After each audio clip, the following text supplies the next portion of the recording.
It's more important now than ever before to make sure that our brain is firing on all cylinders and is the most effective and efficient machine that we can make it. Why now more than ever? Well, with everything becoming digitized and competition for jobs and positions increasing and more humans being brought into this world, there is naturally an increased competition for resources. So, with that in mind, it's important not to panic, but it's important to realize this. It's important to understand that with more competition, we ourselves are going to have to level up our mental game to make sure that we have a seat at the table of security, fulfillment, satisfaction, whatever you want to call it. So I'm going to go over some habits today that for me have worked and have become instrumental in me essentially becoming more well versed in skills that are employable. And more importantly than that, in making my brain the most efficient machine I've been able to make it. So you can always make your brain more efficient, right? There are always things that we can do to enhance our cognition. Some of the things, and I'm going to list all, just about all. I'm probably going to forget some. I don't have a note card. Good practice for leveling up mentally is giving a speech, giving a presentation like I'm giving, and doing it on a whim. That's good. That challenges you for sure. Being able to articulate your thoughts in a concise and clear manner.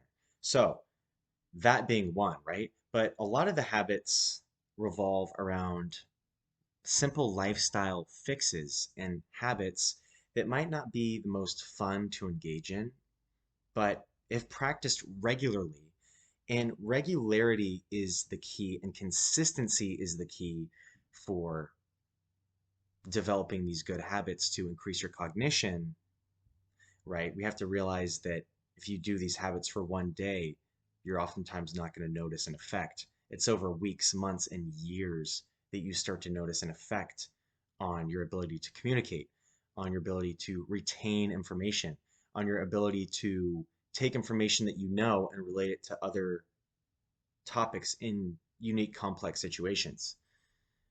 What I just said pretty much can be used to define intelligence or IQ, intelligence quotient.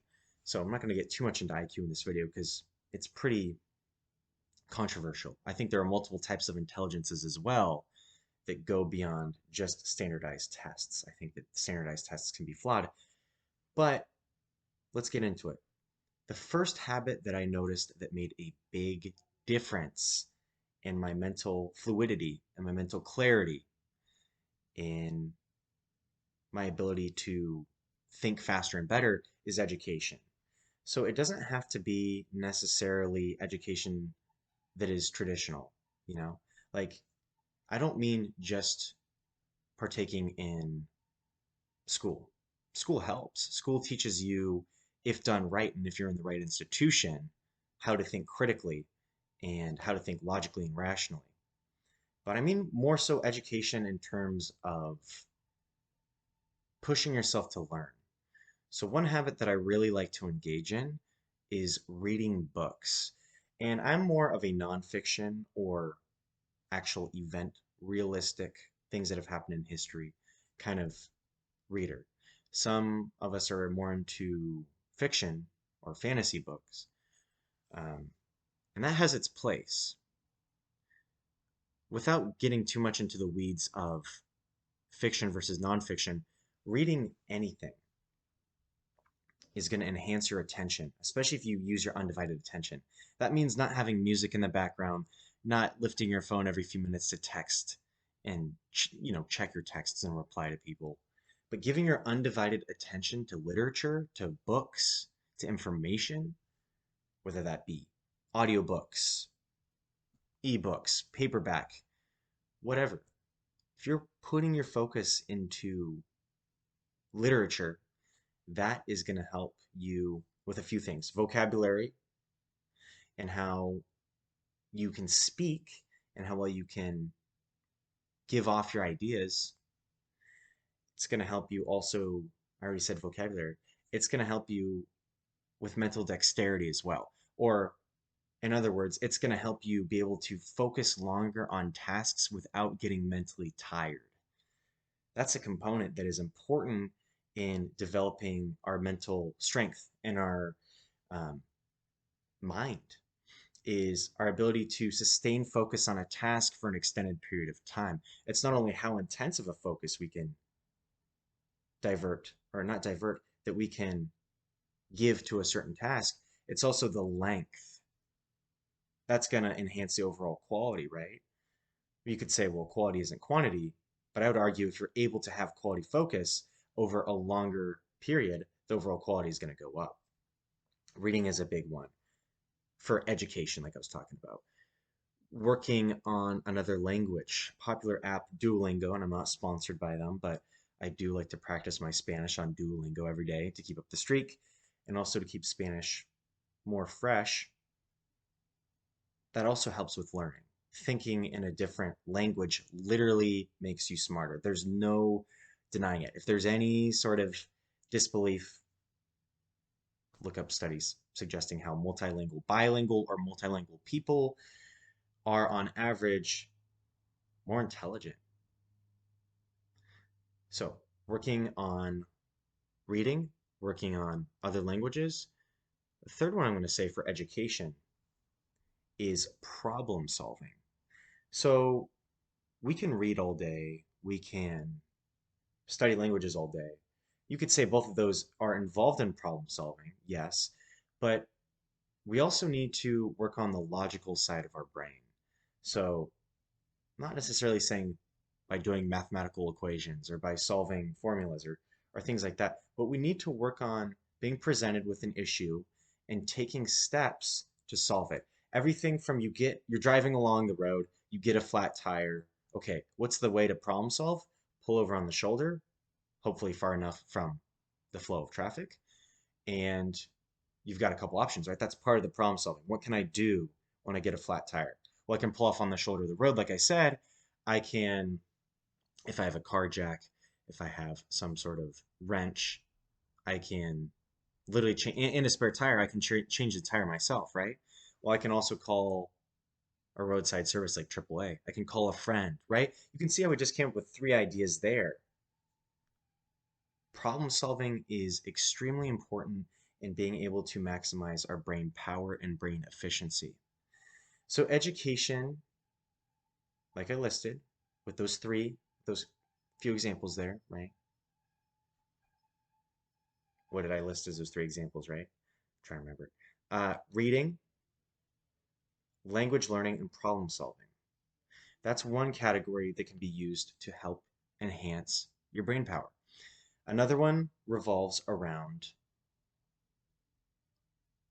lifestyle. So getting adequate sleep. I notice that I am much sharper when I get over 7 hours of sleep the next day, the following day. I have less brain fog. I'm able to focus for longer.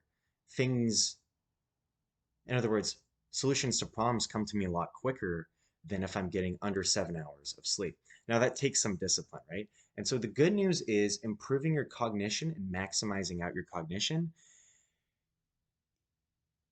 we can do something about it. The bad news is it takes being disciplined, putting down your phone at a certain time. Come up with an agreement with yourself, right? If you wake up at 6 a.m. every day for like work, put down your phone, say at 10 p.m., say 9:30, so that you can wind down, and by 10 you are asleep, so that you get 8 hours of sleep. Quality also matters, not only quantity, but again, going back to that argument like before, quantity can influence overall quality. So sleep is a big one. Diet is a very big one. I emphasize that, I exaggerate that, because I'm on a pretty solid diet right now that mostly consists of healthy carbohydrates, such as sweet potatoes. You know, I could go into my diet. I could go into my diet. We don't need to do that right now. What I'm going to say is my diet is clean. Sometimes I will have like a snack that is not clean. I'll have potato chips. I'll have like a candy bar.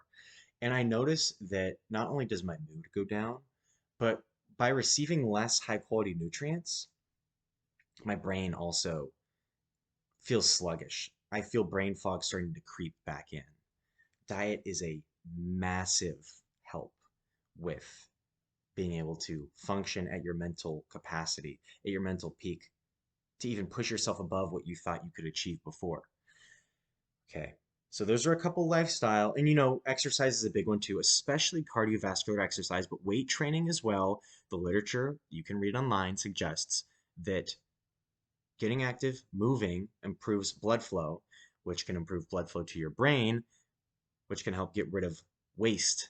That's something sleep also does. When you're asleep, when you're getting quality sleep, free radicals and other types of waste, buildup of plaques, and plaque is cleared. Same thing with exercise. So, those are a few habits that are effective that you can choose to do, that you should choose to do, that influence your really your smartness levels, your brain functioning. Super important. One that I'm doing right now when I'm presenting this to you guys, and something I'm thinking about in my head is I am, when I have nothing to say, when I'm thinking about the next thing to say, I'm not saying, oh, or, but, things like that. I'm trying to eliminate verbal fillers. So putting yourself in situations that require you to be focused and uncomfortable, like giving a presentation to people, works on different neural circuits in your brain that might not be worked on otherwise. And the more novel situations that you put yourself in, the more difficult situations that you put yourself in, the more you're going to be forced to learn and grow. The more your brain is going to be taxed and stressed out and is going to be forced to adapt to these circumstances of you being in situations that are mentally taxing. So to sum up this video, if you take one thing away from my video today, put yourself into uncomfortable situations that tax the brain. By uncomfortable, I'm not necessarily talking about socially uncomfortable. Socially uncomfortable is one of those factors, but stress the brain. Work on problem solving. Make sure your habits, your daily habits are conducive to being at your optimal mental performance, right? I don't have to list getting rid of certain habits. We all know habits that we can get rid of that will help increase our mental functioning. So you might be asking, well, why should I do this? To return to what I first said in the video, competition is going up. Competition in our society is going up for not only jobs, for high paying jobs, for types of jobs you want to get involved into. Wouldn't you rather be functioning at your maximum potential so that you can choose what you want to do when you're older, or have more of an ability to choose what you want to do when you're older? Because we can't do everything we want. You know, people have different talents that set them up for success in different areas. But the best that we can function, the most that we guarantee will have a potential for choices. To put that more succinctly, the smarter that we are, the more ability we'll have to choose what we want to do. And that by itself is all the reason that I need personally to have some of these strict habits that improve my cognition. Because at the end of the day, if this is working well, your life externally will be working well. In other words, if you're smart on the inside, you'll be set on the outside. Have a great day, everyone.